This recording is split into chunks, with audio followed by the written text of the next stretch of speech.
안녕하십니까. 여러분의 친절한 지도교수 빵론입니다. 여기는 논문의 신 빵론 특강 강의실입니다. 이 영상을 통해서 학습할 주제는 결측값 대체입니다.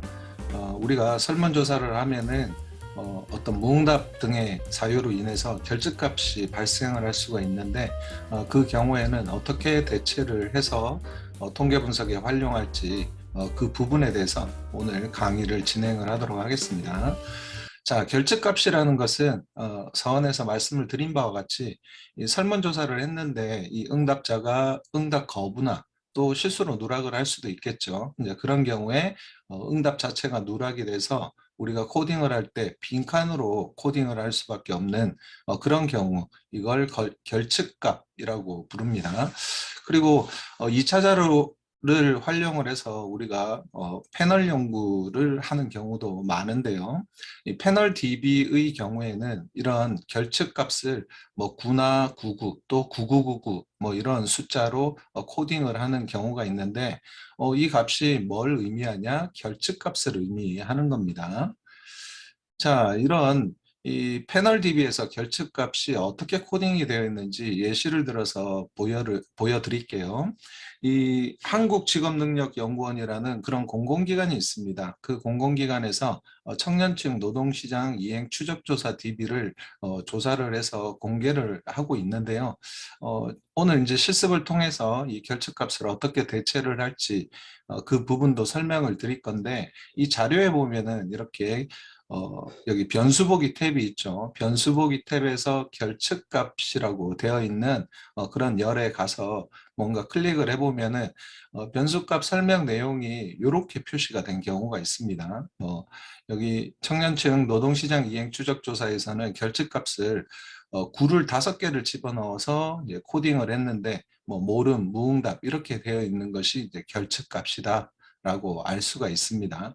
그리고 또 데이터 보기에 가서 열어봤더니 어느 칸이 비어 있더라. 그것도 결측값이 되는 거겠죠.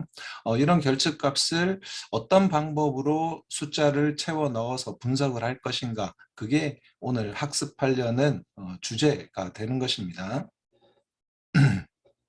자, 결측값이 발생하는 그 경향성에 대해서 먼저 설명을 드릴게요. 그리고 거기에 따른 예방책도 한번 그 이해를 하시면은 도움이 될 거라는 생각이 들어서 이런 자료를 좀 정리를 해봤는데, 과거에는요, 뭐 불과 몇 년 전입니다. 뭐 과거라고 해서 아주 오래된 것은 아닌데, 이 과거에는 종이 설문지를 주로 사용을 해왔습니다. 그래서 설문조사를 실시를 할 때 결측값이 대체로 많이 발생하는 그런 경향을 띠고 있었습니다. 그런데 현재는 어떻나요? 이 구글이나 네이버에서 이 온라인 설문조사 도구를 제공을 하고 있잖아요. 그래서 이런 온라인 설문조사가 활성화된 그런 상황이기 때문에 이 온라인 조사 도구는 특정 문항에 대해서 응답을 하지 않으면 다음 문항으로 넘어가지 않거든요. 웹페이지가 그렇게 구성이 되어 있기 때문에 계속 이제 응답을 할 수밖에 없는 거죠. 조사 대상자의 입장에서 보면.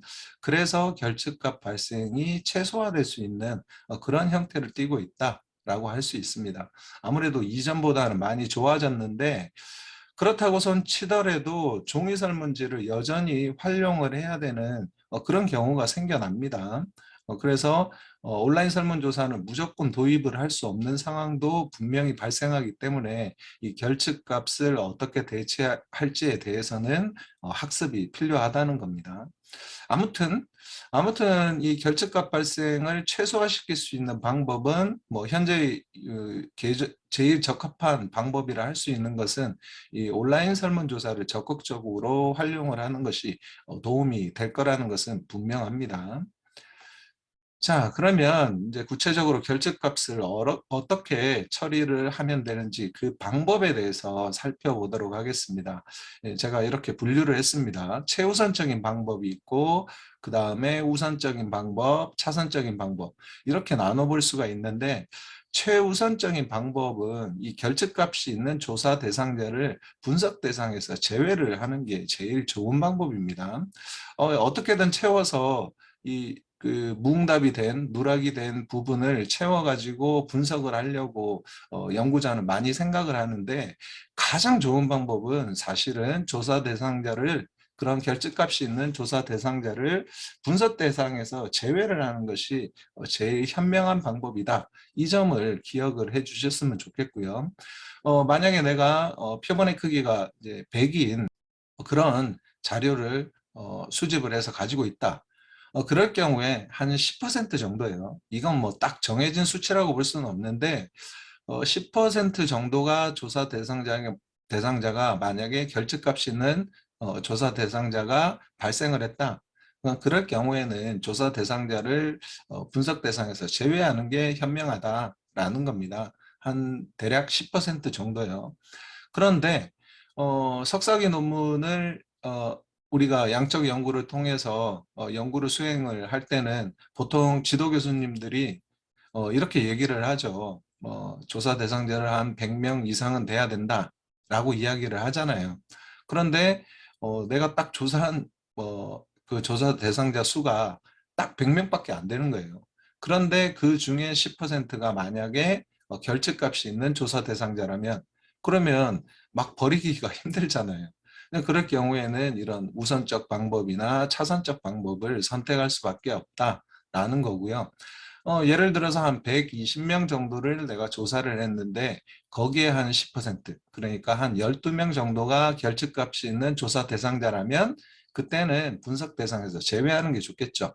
어차피 120명 중에서 12명을 빼면 108명 정도가 되는데 100명은 넘었잖아요. 그러니까 지도 교수님의 어떤 주문 사항은 어느 정도 반영이 됐으니까, 뭐 또 충족이 됐으니까, 그런 경우에는 조사 대상자를 분석 대상에서 제외하는 최우선적인 방법을 택하면 된다. 뭐 이렇게 조금 융통성 있게 결집값에 대해서 대체해 나가면 됩니다. 아무튼 최우선 방법은 뭐 조사 대상자를 분석 대상에서 제외를 하는 것인데, 그 다음에 우리가 택할 수 있는 방법으로는 회귀 대체나 확률 대체 등 이 다중 대체 방법을 활용하는 방법을 우선적으로 고려해 볼 수가 있는 겁니다. 그 중에서도 여기 제가 빨간색을 쳐놨죠. 이 회귀 대체의 방법을 많이 활용을 하고 있습니다. 그리고 뭐 이 세 가지 방법 중에서는 가장 안 좋은 방법이라고 할 수 있는데 어쩔 수 없이 사용을 해야 되는 경우도 생기겠죠. 그래서 차선적인 방법으로서는 대표값을 사용해 단일 대체를 하는 그런 방법이 있습니다. 여기서 대표값으로 쓰는 것은 뭐 중심 경향에 대한 대표값이라고 할 수 있는데 최빈값이나 평균, 중위수 등을 많이 활용을 합니다. 자, 그 중에서는 중위수가 대체로 많이 활용이 되는 편이고 논리성도 띄고 있다. 대표값 중에서 선택을 한다면 중위수를 가지고 대체해 나가는 것이 좋겠다. 이런 의견을 제가 드립니다. 그리고 우선 방법과 차선 방법에 보면 다중 대체, 단일 대체 이런 말이 나오는데, 이 개념은 어떻게 구분이 되냐면 대체값을 찾아낼 때요. 대체값을 산출을 해낼 때 다중 대체의 방법은 그러니까 여러 변수를 고려해서 우리가 이제 조사를 할 때 이제 각각의 뭐 질문에 따라서 이제 다양한 자료가 수집이 되잖아요. 그럼 각각의 질문이 하나씩 변수라고 볼 수가 있습니다. 뭐 내지는 변량이라고 볼 수가 있는데, 그런 변수나 변량을, 다양한 변수와 변량을 활용해서 대체값을 산출해내면 그걸 다중대체라고 합니다. 그리고 단일 대체라는 것은 뭐 이 이름에서 충분히 알 수 있듯이 하나의 변수, 하나의 변량에서 대체값을 찾아낼 경우에는 단일 대체가 되는 것이고요. 그리고 대표값에는 뭐 여러 가지 이렇게 최빈값, 평균, 중위수 등의 이런 개념들이 있는데 이 개념은 말미에 가서 제가 구체적으로 다시 설명을 드리도록 하겠습니다. 자, 그러면은 각 결집값을 처리하는 방법별로 장단점이 존재하는데, 이런 장단점을 여러분들이 인지를 하고 있어야 내 이 조사 분석 결과를 통해서 수집한 DB를 분석에 투입하기 전에 어떤 방법을 취하는 것이 좋을까 그걸 파악하는 데 도움이 되겠죠. 그래서 각 방법별로 장단점을 잘 파악을 하신 뒤에 최종적으로 결집값 대체를 어떤 방법을 선택해서 하게 될 것인지 그런 결정을 하는데 기초로 삼으면 되겠습니다. 그러면은 각 방법별로 장단점을 한번 설명을 드려볼게요. 자, 최우선적인 방법에 있어서의 장점이라는 것은 실제 측정한 값만 분석 시 활용을 하게 되겠죠. 이제 결측값이 있는 조사 대상자는 분석 대상에서 완전히 제외를 시켜버리니까 측정한 값만 분석에 활용을 할 수 있게 될 겁니다.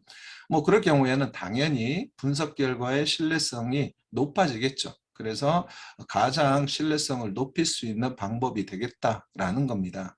그런데 단점은 이 결집값이 있는 그런 조사 대상자를 모두 제외를 할 경우에 이 과도하게 응답 자료가 불충분해질 수가 있겠죠. 이제 아까 제가 예시를 든 것처럼 지도 교수님이 100명 이상은 조사 대상자가 100명 이상은 돼야 돼 이렇게 주문을 줬는데 100명만 조사를 한 거예요. 그런데 그 중에 한 10% 정도, 그러니까 한 10명 정도가 결집값이 있는 조사 대상자라면 그러면 그 조사 대상자를 다 빼게 되면 90명밖에 안 남잖아요. 100명 이상 하라고 지도 교수님이 요청을 했는데 90명밖에 안 되니까 곤란해지겠죠. 근데 그런 경우에는 조사 대상자를 분석 대상에서 제외하는 이 방법이 별로 좋은 방법이 안 될 겁니다. 그럴 경우에는 우선적 방법이나 차선적 방법을 선택할 수밖에 없다라는 겁니다. 자, 그리고 이제 우선적 방법인 이 회계 대체나 확률 대체 등과 같은 다중 대체를 우리가 활용을 할 경우에는 어떤 장점이 있냐면은 연구 변수들 간의 다차원적인 관계로부터 대체값을 도출을 하거든요. 그게 다중 대체라고 제가 설명을 드렸잖아요. 그렇기 때문에 신뢰성이 단일 대체에 비해서는 비교적 또 상대적으로 높은 방법이라고 할 수가 있습니다. 그럼에도 불구하고 이 방법도 단점이 존재를 하는데요. 그것은 대체값이 실제 측정한 값은 아니죠. 네, 결집값이 발생을 해서 그것을 적정한 값으로 대체한 값에 불과하기 때문에 실제 측정한 값은 아닙니다. 그래서 실제 측정한 값에 비해서는 신뢰성이 낮은 수준일 수밖에 없다라는 단점을 갖게 되는 것입니다. 그리고 이제 차선적인 방법이 대표값을 사용을 하는 단일 대체라고 제가 말씀을 드렸는데 이런 단일 대체의 경우에는 어떤 장점이 있냐면은 이 대체값을 도출하는 방식이 다중 대체 방법에 비해서는 아주 단순하고 아주 편리합니다. 뭐 금방 클릭 한 번만으로 이런 최빈값이나 평균, 중위수를 우리는 도출할 수 있기 때문에 그 값을 그대로 옮겨주면 된다라는 것이죠. 그런 부분에서 장점을 갖는다라고 할 수가 있고 이 방법이 갖는 단점은 이 대체값은 실제 측정한 값이 아니죠. 이 부분은 다중대체하고 동일한데요. 이 변수들 간에 또 다차원적인 관계로부터 도출된 것도 아니죠. 그렇기 때문에 실제 측정한 값에 비해서는 신뢰성이라는 것이 매우 낮은 수준을 보일 수가 있다라는 부분에서 가장 고려를 할 때 우선순위가 제일 뒤로 밀리는 그런 방법이라고 할 수가 있습니다. 자, 그리고 최빈값, 평균, 중위수, 이 대표값에 대한 개념도 간단히는 설명을 드려야 그 개념을 알고 뭐 차선적 방법을 선택을 할 경우에는 이 개념을 알아야지 활용을 할 수 있겠죠. 그래서 다들 아시는데 상식적으로 혹시나 하는 마음에 높아심에 이 부분도 구체적으로 설명을 드리려고 하는 것입니다. 이 대표값에서 최빈값, 평균, 중위수가 갖는 개념은 이렇습니다. 예를 들어서 이렇게 자료를 내가 어떤 질문에 대해서 이런 자료를 수집을 했다라고 가정을 해보자고요. 그럴 경우에 빈도가 가장 높은 값이 최빈값이 되는 겁니다. 그러면 여기서 빈도가 1은 1이 나올 빈도는 1인 거죠. 2가 나올 빈도는 3인 거고 3이 나올 빈도는 2개가 있으니까 2가 됩니다. 그리고 4가 나올 빈도는 4가 되고 5가 나올 빈도는 5가 지금 5개 있으니까 5가 되겠죠. 그러면 이 중에서 빈도가 제일 높은 게 뭡니까? 5죠. 그러면 5로 대체를 하는 겁니다. 5라는 숫자로 어떤 이 질문 사항에 대해서 뭔가 비어있는 칸이 있다면 거기에는 5를 채워 넣는다. 이런 거고요. 자, 그리고 평균은 이 측정한 값의 합계, 이걸 다 더하는 거죠. 그리고 표본의 크기는 요거의 개수, 몇 개입니까? 둘, 넷, 여섯, 여덟, 열, 15개죠. 그러면 이걸 다 더한 값을 여기다가 표기를 하고 나누기 15로, 이렇게 15로 나누어주면 평균값이 나오겠죠. 그 평균 값으로 비어있는 칸을 대체한다 라고 하면 되겠습니다. 그리고 중위수, 이것은 중앙값이라고 불리기도 하는데, 이 중위수는 이 측정한 값을 크기 순서대로 쭉 늘어놓습니다. 그 중에서 중앙에 위치한 값을 선택을 해서 이 값으로 대체를 하는 것을 말합니다. 그러면 15개의 숫자가 이렇게 쭉 나열이 되어 있으니까 그 중에서 8번째 숫자를 선택을 하면 되겠죠. 그런데 만약에 여기에 놓여 있는 숫자가 16개다. 이렇게 짝수였다면 어떻게 할까요? 그러면 맨 중앙에 두 개의 숫자가 나오겠죠. 그런 경우는 두 개의 숫자를 평균한 값을 중위수로 보게 됩니다. 그러면 그 중위수로 빈칸을 대체하면 된다. 이렇게 이해를 하시면 되겠습니다. 쭉 대체값, 이 결제값 대체에 대해서 제가 이론적인 부분을 설명을 드렸는데, 그러면 지금부터는 실습을 한번 해보도록 할게요. 일단은 이 자료의 내용을 한번 파악을 해보시는 게 좋을 것 같은데, 이렇게 데이터 보기에 들어가면 이렇게 빈칸들이 막 존재하죠. 이런 것들이 다 결측값입니다.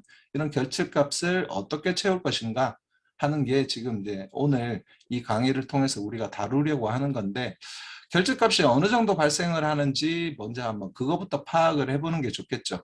그러면 이렇게 조사된 자료가 있으면은 분석에 들어가서 기술 통계량 그리고 빈도 분석을 클릭을 합니다. 그리고 빈도 분석에서 자, 우리가 설문조사를 통해 조사된 지금 변량이 내지는 변수가 이렇게까지 이렇게 이제 많이 있는데 이걸 다 변수 창에 옮겨줍니다. 그리고 난 뒤 확인을 누르면은 결측값이 어느 정도 발생을 하는지 이 이 통계량 결과표를 통해서 우리는 확인을 할 수가 있어요.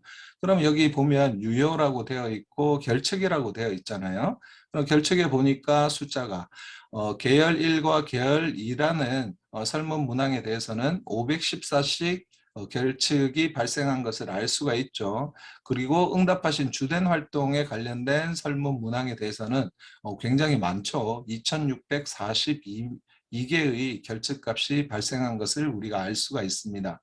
그리고 최종 학력 전공이 현재 직무와 얼마나 일치하냐 그 질문에 대해서는 473 그리고 현재 직장에 관련된 전반적 만족도도 473개의 결집값이 존재한다는 것을 우리는 이런 빈도 분석을 통해서 파악을 할 수가 있습니다. 그러고 난 뒤에 이제 이 결측된 내용을 이제 어떻게 대체값을 생성을 해서 채워 넣을 것인가. 그게 이제 결집값 대체에 관련된 부분인데 이런 경우에 예를 들어서 자 성별이나 연령이나 이런 우리 조사 대상자의 인구 사회학적 특성이 있죠. 그게 만약에 결집값이 생겼을 경우에 결집값이 발생을 했을 경우에는 이것은 결집값을 대체하는 것이 별로 좋은 방법이 아닙니다. 그러니까 성별을 이제 1, 2 이렇게 우리는 코딩을 하잖아요. 그런데 여기에 대해서 누군가가 조사 대상자가 응답을 누락을 했을 경우에 그런 경우에 그걸 평균을 내서 1.5로 채워 넣을 겁니까?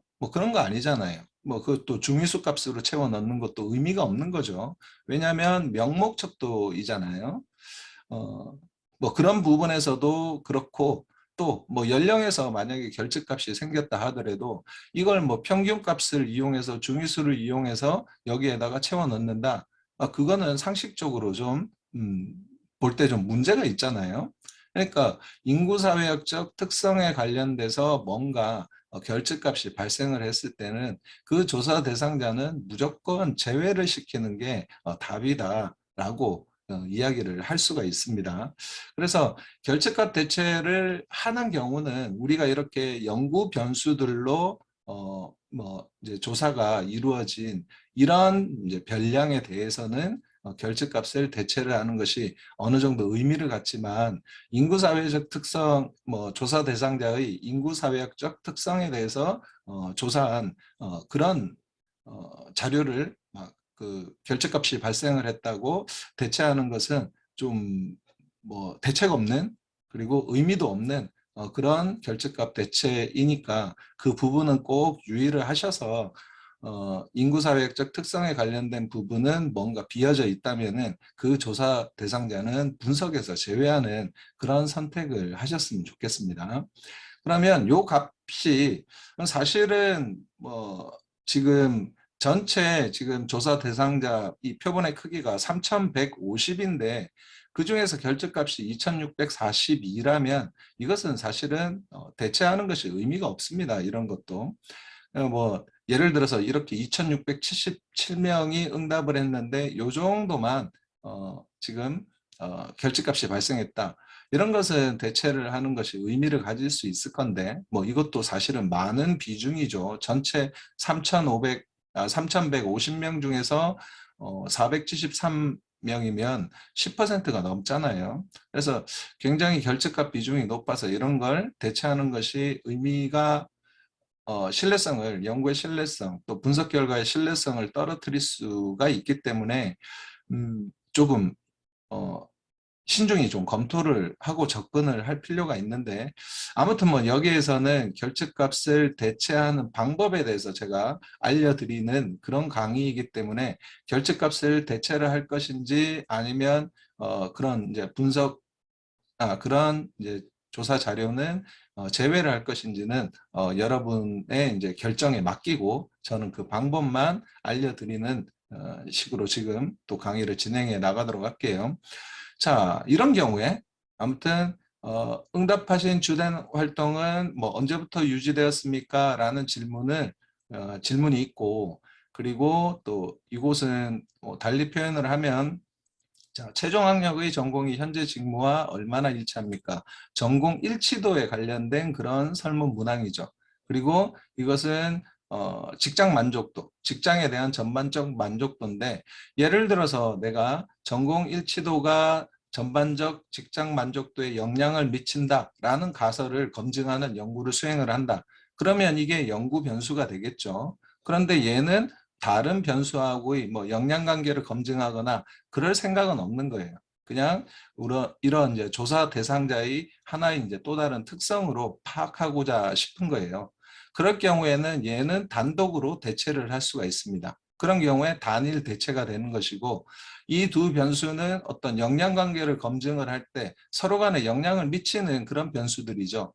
이런 변수들은 다중 대체의 방법으로 우리가 대체값을 산출해낼 수 있다는 겁니다. 그러면 얘는 우리가 지금 실습을 할 때 얘는 단일 대체로 또 단일 대체를 하는 데 있어서 대표값 중에서 가장 많이 쓰이는 중위수를 활용해서 대체하는 그런 실습을 먼저 한번 해보고 그 다음에 이 두 변수의 결집값은 회귀 대체를 하는 방법을 지금부터 실습을 순차적으로 해보도록 하겠습니다. 자, 먼저 그 응답하신 주된 활동에 관련된 것을 이제 대체를 할 때 얘를 그러면 중위수 값을 도출을 일단 먼저 해야 되잖아요. 그 중위수 값은 어떻게 도출을 하냐면 분석에 가셔서 기술 통계량 가셔가지고 빈도 분석 있죠. 빈도 분석을 다시 클릭을 합니다. 그리고 아까는 다 분석에 투입을 했었는데 그 중에서 이 응답하신 주된 활동만 변수창으로 보내주고요. 그리고 이 통계량, 우측 상단에 있는 단추 중에서 통계량을 클릭을 하면 이 오른쪽 상단에 보면 중심 경향이라고 되어 있는데 뭔가 우리가 체크를 할 수 있게끔 되어 있죠. 이 중에서 제가 아까 설명드린 것 중에서 평균 중위수 최빈값이 나오는데 중위수를 클릭을 합니다. 그리고 난 뒤 계속을 누르고 확인을 누릅니다. 그러면 이 중위수 값이 이제 산출이 돼요. 어디에 있지? 쭉 밑에 내려가 있겠네요. 여기에 보면은 이제 중위수 값이 이렇게 2018로 이렇게 표시가 됩니다. 2018로 표시가 됩니다. 그러면 2018로 나머지 값을 다 변경을 해주면 되겠죠. 비어있는 값요. 예를 드는 게 아니라 여기 가서 한번 볼까요? 응답하신 주된 활동에 관련된 설문 문항이 변수명이 뭐였죠? Q8 언더바 1-1이잖아요. Q8 언더바 1-1. 여기 비어있는 값들이 있잖아요. 이 비어있는 값들을 뭘로 대체하냐면 지금 중위수인 2018로 대체를 하겠다는 겁니다. 2018로 이 값을 대체를 하겠다는 건데, 그러면 이제 대체를 하나씩 여기에 2018을 이렇게 숫자를 넣어야 되는가? 그러려면 너무 많죠? 여기는 3,000명이 넘는 그런 표본 크기를 가지고 있기 때문에 그럴 경우에 우리가 활용할 수 있는 것이 다른 강의에서 제가 이미 강의 동영상을 올려놨는데 여기 변환에 가면은 같은 변수로 코딩 변경이라는 게 있습니다. 이걸 활용해서 여기 비어있는 값을 채워 넣을 수가 있어요. 한번 그 실습을 해볼게요. 자, 변환에 가셔가지고 같은 변수로 코딩 변경을 클릭을 하시면 이렇게 팝업 창이 새로 뜨는데 이 중에서 우리는 이 값을 지금 변경을 하려는 거죠. 이 값을 어떻게 변경을 해요? 자, 기존 값, 새로운 값을 클릭을 하고 비어있는 값을 이제 2018로 바꿔줘야 된다라는 것인데 이 내용이 뭔지 잘 이해가 안 가시면 이 같은 변수로 코딩 변경, 다른 변수로 코딩 변경과 관련된 동영상을 먼저 시청을 하고 여기에서 이 내용을 다시 파악을 한 뒤에 요 메뉴의 기능을 파악을 한 뒤에 이 강의 영상을 다시 시청하면 잘 이해가 되실 겁니다. 아무튼 이렇게 시스템 결측값을 클릭을 하고 이것을 2018로 바꾼다. 새로운 값으로. 비어있는 값을 지금 2018로 바꾼다. 이런 의미입니다. 이걸 추가를 해주고요. 그리고 시스템 또는 사용자 결측값도 이렇게 선택을 한 뒤에 얘도 2018로 바꾼다. 이렇게 추가로 넣어서 이렇게 선택을 합니다. 그리고 계속을 누르고 마지막에 확인을 누릅니다. 그러면 내가 지금 조치한 게 이렇게 실행이 됐다라고 표현이 되어 있죠. 그러면 이렇게 데이터 보기 창에 가니까 어때요? 아까 비어 있던 게 2018이 다 숫자가 채워져 있는 것을 확인할 수 있죠. 자, 이런 방법으로 단일 대체를 하시면 됩니다. 그 다음에 다중 대체의 방법으로 회귀 대체를 한번 해보도록 할게요. 자, 그 경우에는 이렇게 비어 있는 곳을 이제 우리가 지금 채워 넣어야 된다라는 얘기인데요. 이 회귀 대체를 할 때는 자, 분석에 가셔가지고 쭉 내리다 보면 결측값 분석이라는 메뉴가 있어요. 이 부분을 클릭을 합니다. 그리고 난 뒤 내가 이제 분석하고자 하는 결측값 대체를 하고자 하는 변수를 선택을 해요. 이거하고 이거였죠. 마지막 두 개였는데 얘네들은 지금 양적 그런 변수입니다. 범주형 변수가 아니고 그래서 양적 변수인 곳으로 옮겨줘요. 옮겨주고 난 뒤에 그 다음에 여기 보면 추정이라고 되어 있죠. 이 대체값을 추정을 해가지고 산출한다 이런 의미입니다. 이 중에서 우리 회귀 대체를 하기로 했으니까 회귀 분석을 클릭을 합니다. 그리고 이 회귀라고 되어 있는 단추를 클릭을 하시고요. 다음에 이 완전한 데이터 저장이라고 되어 있는 부분을 클릭을 하시고 이제 새로운 파일로 이 값들을 생성을 해서 보여달라는 이제 그런 의미입니다. 그래서 여기에다가 뭐라고 할까요? 이제 그 새로운 데이터 파일 이름을 결측값이라고 써줘야 이 뭐 파일이 다른 이름이 데이터 파일 이름은 결측값이라고 꼭 써주세요. 그렇게 해야 문제가 없으니까요. 그리고 계속을 누릅니다. 그리고 마지막에 확인을 이렇게 누르면은 제가 지금 실행한 명령이 제가 지금 명령한 것이 이제 실행이 됐다.